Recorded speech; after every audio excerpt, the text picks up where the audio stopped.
Vamos falar então, esta manhã, meditar na Palavra de Deus, uma palavra que tem sido de grande bênção para mim e que eu dei o título do lagar até à mesa.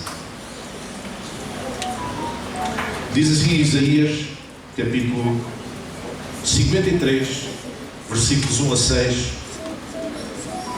Quem deu crédito à nossa pregação e a quem se manifestou o braço do Senhor, porque foi subindo como renovo perante ele, e como raiz de uma terra seca, não tinha beleza nem formosura, e olhando nós para ele, não havia boa aparência nele para que o desejássemos.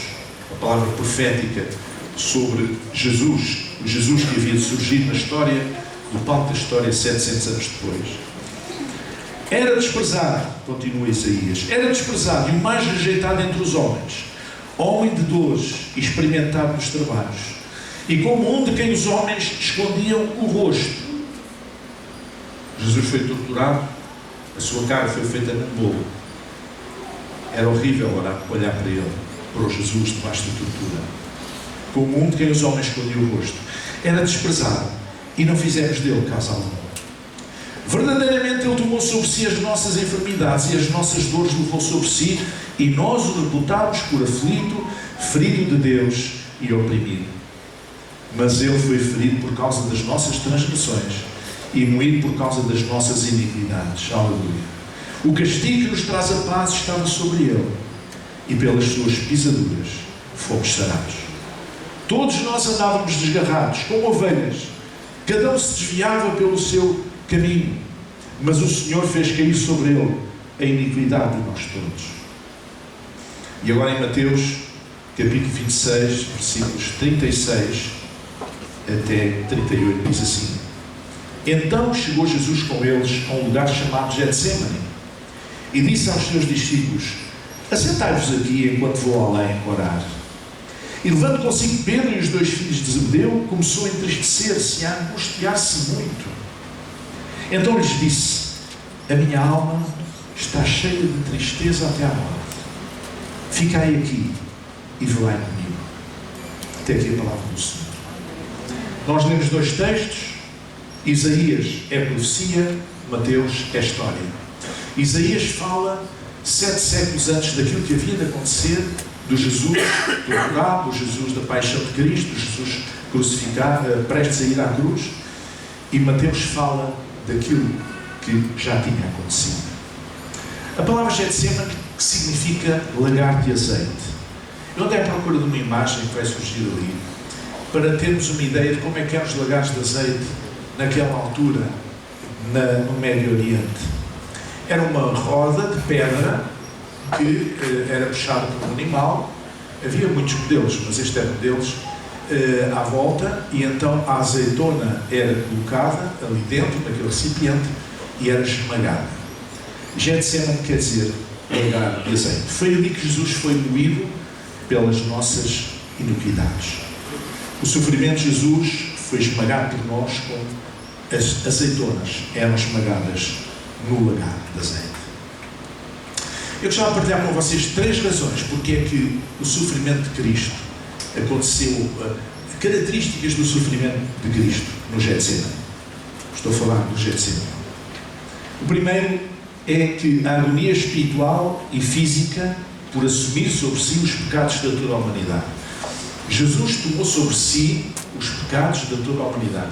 No Getsemane, naquele lagar de azeite, ele foi sofrendo de uma forma brutal o nosso pecado sobre si mesmo. João Batista dizia, apontando para ele: Eis o Cordeiro de Deus que tira o pecado do mundo. E Isaías diz que o Senhor fez cair sobre ele a iniquidade, a injustiça de nós todos. E Lucas diz lá no capítulo 22, versículo 44, posto em agonia, orava mais intensamente. Jesus estava mergulhado numa profunda agonia. E o seu suor transformou-se como grandes gotas de sangue que corriam até ao chão.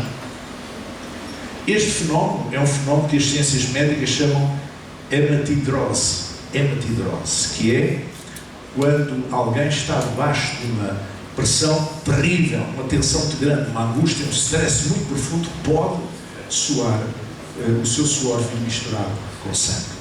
É um fenómeno que pode acontecer no corpo humano. Jesus estava debaixo de uma pressão, estava no Getsemane, estava no lagar de azeite, estava a ser esmagado pelo peso do mundo.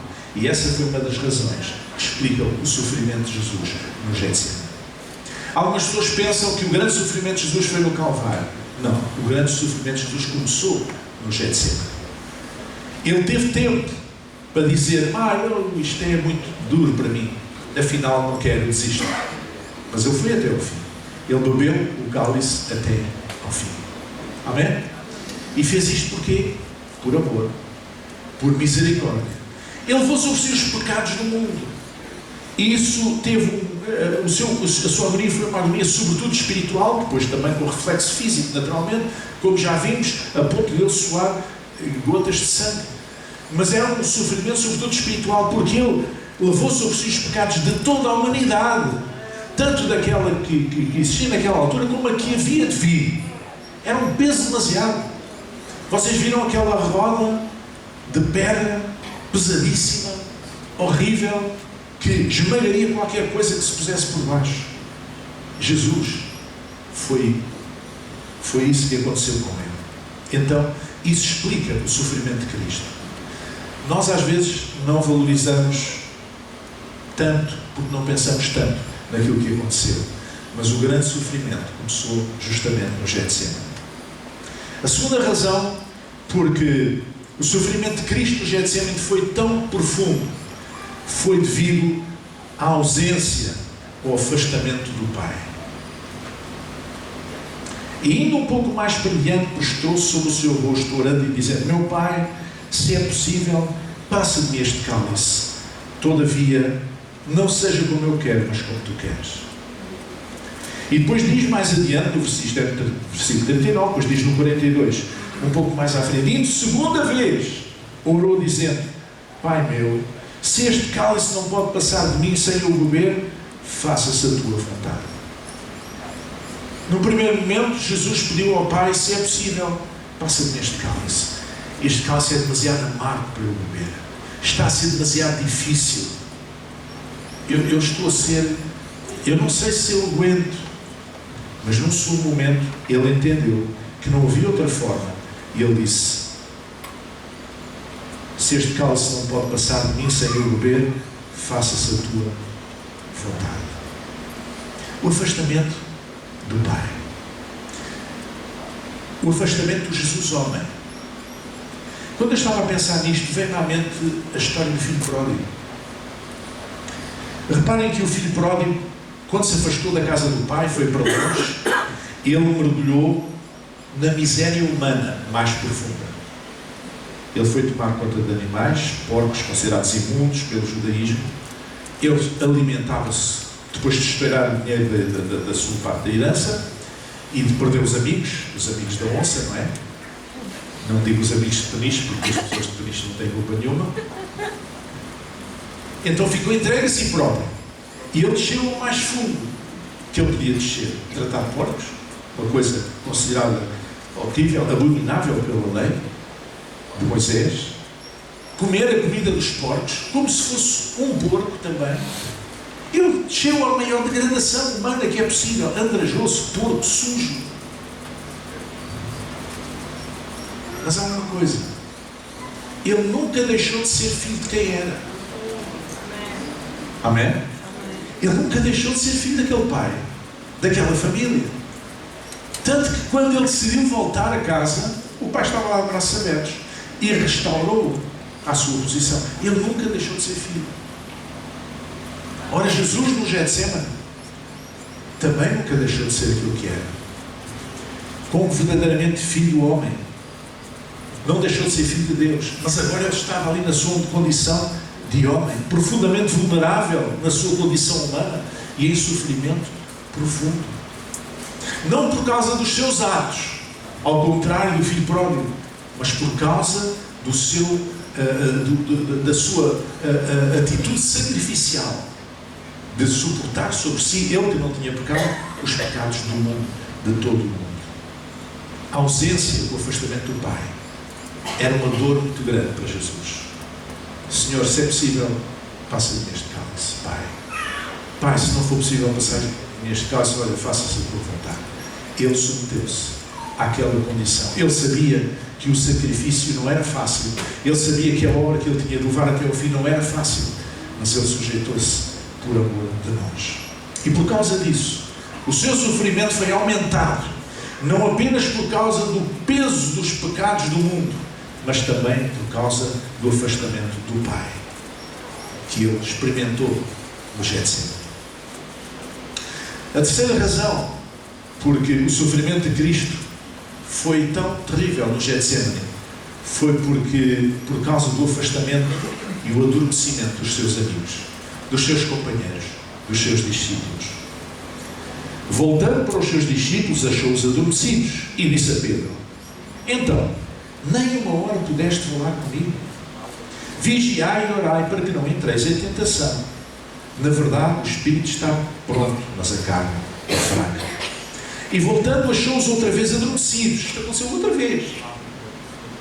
Porque os seus olhos estavam pesados. Os seus olhos estavam pesados. Como é que estão os teus olhos? Há uma famosa entrevista na televisão que a última pergunta é: o que dizem os teus olhos? Não sei se já viram. E a minha pergunta é: como é que estão os teus olhos? Estão pesados demais? Ou estão abertos? É que há pessoas que têm os olhos abertos e não veem. Nós não somos chamados para ter os olhos pesados. Jesus nos diz para vigiar. Para vigiar e orar, para não entrarmos em tentação. Nós podemos ter o nosso espírito pronto, mas a nossa carne tantas vezes nos atraiçoa. Como é que estão os nossos olhos? Estão pesados, que se cerram e não permitem que nós possamos ver Jesus? Não permitem que nós possamos dar apoio a Jesus? Jesus sofreu também por causa do adormecimento, do afastamento dos seus amigos. A perda da comunhão é dramática. O sentido de perda de comunhão é dramático. É muito bom nós termos pessoas, irmãos e irmãs na fé, que, filhos do mesmo Pai, filhos do mesmo Deus, que se nós estamos em aflição, sabemos que são pessoas que nos podem ajudar, sabemos que são pessoas que podem interceder a Deus por nós, sabemos que são pessoas que podem estar connosco em oração, podem nos suportar. E a Bíblia diz para nos suportarmos uns aos outros em amor, para orarmos uns pelos outros, para nos abençoarmos uns aos outros, para nos elevarmos uns aos outros. Mas isto só acontece quando os nossos olhos não estão assim tão pesados. A comunhão é preciosa. A perda da comunhão é dramática. Em profunda agonia espiritual e física, na ausência do Pai, e perante a indiferença dos seus amigos, Jesus, homem, ficou entregue a si mesmo, em profunda solidão. E vocês sabem que este é um dos problemas maiores neste momento no mundo. É o problema da solidão. Muita gente está sozinha. Muita gente sente-se sozinha. Muita gente não faz nada para deixar de estar sozinha também. Jesus enfrentou, como parte do seu sofrimento profundo, essa solidão. Solidão em relação à comunhão com o Pai, solidão em relação à comunhão com os seus amigos. E depois ainda teve que carregar todos os pecados do mundo. Agora eu gostaria de virar a página e falar um pouco sobre 3 razões porque eu, tu, nós não temos que suportar hoje o Getsemane como Jesus suportou. Há pessoas que ainda acarinham o sofrimento. Há pessoas que são crentes e que acham que têm que sofrer para ganhar alguma coisa. Têm que sofrer para ganhar o céu. Têm que sofrer para que Deus chegue grande deles. Há muita gente, a religião ensina isso, como nós sabemos. Mas eu vou-vos falar de 3 razões. Porque é que eu não tenho que suportar hoje o Getsemane. Não tenho que suportar hoje, não tenho que ir hoje ao lagar de azeite, não tenho que ser hoje esmagado pela prensa de azeite. A primeira razão é porque eu não tenho que carregar sequer os meus próprios pecados, porque Jesus já o fez por mim. Primeiro no Getsemane, depois no Calvário. Amém, irmãos? Não tenho que carregar os meus pecados. Não tenho. Sabem que um dos problemas principais das pessoas hoje, a nível psicológico e espiritual, é o sentimento de culpa. A pessoa pode não ter culpa, mas muitas vezes apodera-se dela o sentimento de culpa. As pessoas culpam-se por aquilo que fizeram e muitas vezes culpam-se por aquilo que não fizeram. Aquilo que não podiam fazer nada para que não acontecesse de mal. Mas por vezes culpam-se. E por vezes até vão encontrar motivos, têm que fazer um exercício mental para tentar perceber, tentar justificar o mal que aconteceu. Ai, e se eu tivesse feito assim? Ai, e se eu tivesse feito assim? Ai, e se eu, e se eu, e se eu?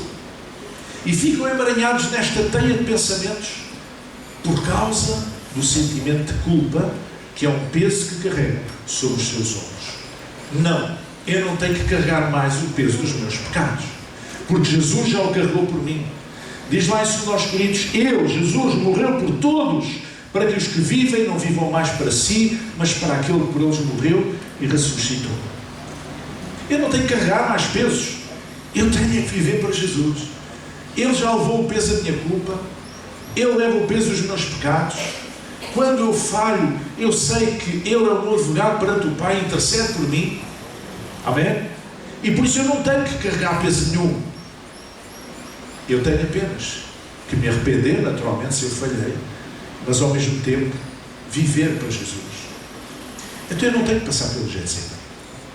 Eu não tenho que passar pelo lagar de azeite. Eu não tenho que ser prensado, eu não tenho que ser esmagado por causa da culpa. A religião usa a culpa como forma de controle das pessoas. Sempre foi assim. Especialmente na área do cristianismo. Sempre foi assim. Mas eu não tenho que carregar essa culpa. Jesus já levou o meu pecado. E eu hoje sou livre. Amém, irmãos? Posso ouvir um amém? Amém. Nós hoje somos livres do nosso pecado. Jesus carregou o nosso pecado. Há pessoas que, estranhamente, miseravelmente, acham que têm que fazer qualquer coisa para expiar o seu pecado. E isto é a mesma coisa que dizer aquilo que Jesus fez no Getsemane e depois no Calvário não valeu, não foi suficiente. Eu tenho que fazer mais qualquer coisa. Eu tenho que sofrer também. Eu tenho que fazer penitência também. Não. Tu só tens de te arrepender e mudar de vida e viver para Jesus. Não tens de fazer mais nada. Não tens de te mortificar. Amém? Amém. A segunda razão porque eu não tenho que ir ao Getsemane é porque quando eu me arrependo tenho comunhão e livre acesso ao Pai.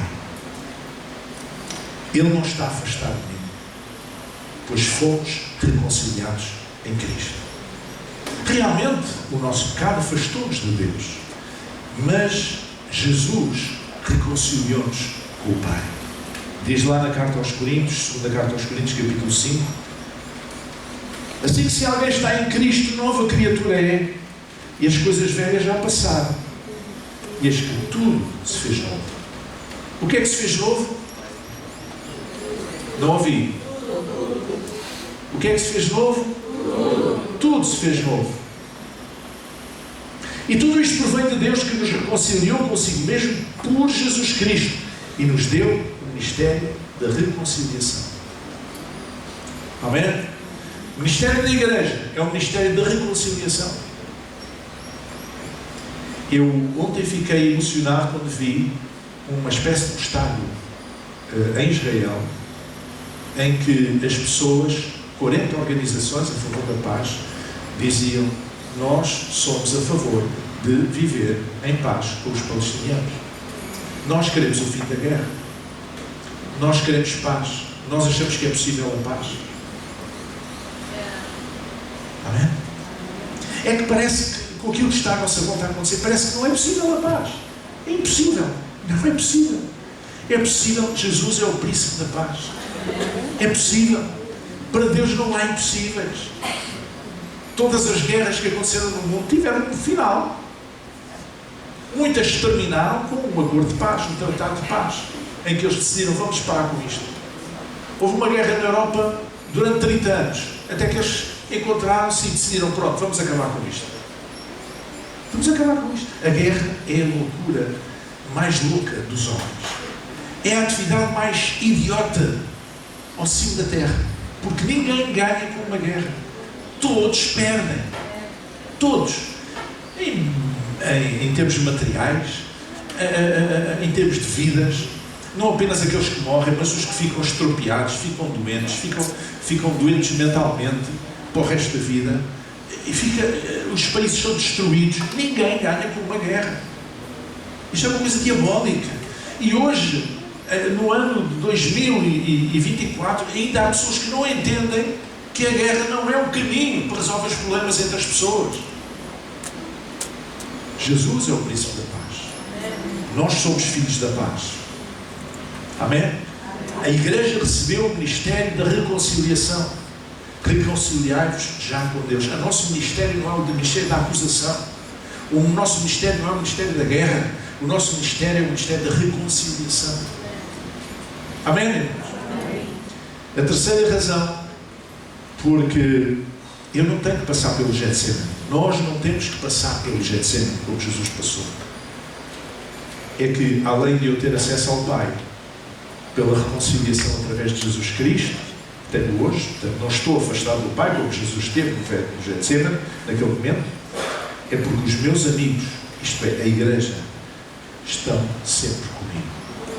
Não estão afastados, não estão a dormir. Mesmo que uns durmam, outros estão acordados. Mesmo que alguns tenham os olhos pesados, outros estão com os olhos bem abertos. E portanto eles não estão afastados de mim. E, portanto eu não tenho que passar por essa dor, por essa angústia de me sentir sozinho. Não. Eu tenho uma família. Eu tenho os meus amigos. Eu tenho a igreja. Os meus irmãos estão comigo. Amém, irmãos? Estamos juntos ou não? Então, porque Jesus suportou o sofrimento do lagar. Porque Jesus suportou o sofrimento do lagar. Hoje eu posso sentar-me à mesa. Amém? O lagar é para quê? Para transformar a azeitona em azeite. O azeite é para a mesa. Porque Jesus suportou o sofrimento do lagar. Hoje eu posso sentar-me à mesa. E posso usar a alegria da comunhão com Deus e os irmãos. Posso sentar-me à mesa. Podemos sentar-nos à mesa. Amém? As mulheres estiveram sentadas à mesa ontem. Eu estava a ver que tinha que ir buscar a minha mulher ao restaurante. Chega quase meia-noite. Então não se querem vir embora. Nós estamos sentados à mesa. Jesus já pagou o preço. Então nós hoje podemos sentar à mesa, em comunhão com Deus e com os irmãos. Porque Ele foi moído por nós. Nós hoje podemos contar com o azeite na nossa vida, que representa a operação do Espírito Santo na nossa vida. Amém? Vocês estão tão... É do calor. Vamos lá ficar aqui.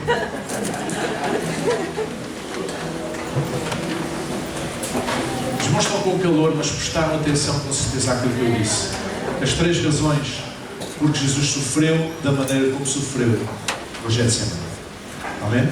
E as 3 razões porque nós não temos que passar por isso. Pelo contrário. E o que é que isto provoca em nós? O que é natural que isto provoque em nós? O que é natural que estes textos, que esta palavra, que esta mensagem provoque em nós? O sentimento de gratidão, alegria para com Deus. Amém, irmãos? Eu quero vos ouvir agora. Eu quero que fechemos os nossos olhos agora e possamos abrir a nossa boca em voz alta, agradecer a Deus pela nossa salvação, agradecer a Deus pelo sacrifício de Cristo no Calvário, agradecer ao Senhor por aquilo que Ele fez por nós. Obrigado, Senhor. Abra a sua boca. Eu quero ouvir um clamor de gratidão. Aleluia. Agradeça ao Senhor agora, em nome de Jesus. Agradeça ao Senhor, porque Ele passou, Jesus esteve no Getsemane por si e por mim. E agora nós não precisamos passar por isso. Nós estamos libertados da culpa. Nós temos comunhão com o Pai. Nós temos comunhão uns com os outros. Nós não estamos sozinhos. Nós estamos juntos. Nós somos uma família espiritual. Deus está conosco. Jesus é o nosso Senhor. Bendito seja o nome do Senhor. Aleluia. Te agradecemos, Senhor. Te agradecemos, Senhor. Te agradecemos, Senhor. Abra a sua boca, não tenha vergonha. Levanta a sua voz e agradeça a Deus pela sua vida, pela sua família, por aquilo que Deus tem feito na sua vida, por tudo aquilo que Deus tem feito na sua vida, por aquilo que Ele ainda vai fazer. Agradeça cada bênção, a bênção da vida, da saúde, da paz neste país. Agradeça a bênção do sustento. Agradeça todas as bênçãos da sua família, dos seus filhos, dos seus netos. Agradeça a Deus, agradeça. Aleluia, aleluia, aleluia, aleluia. Bendito seja o teu nome. Bendito seja o teu nome, Senhor. Muito obrigado, Senhor. Diga comigo, obrigado, Jesus. Obrigado, Jesus.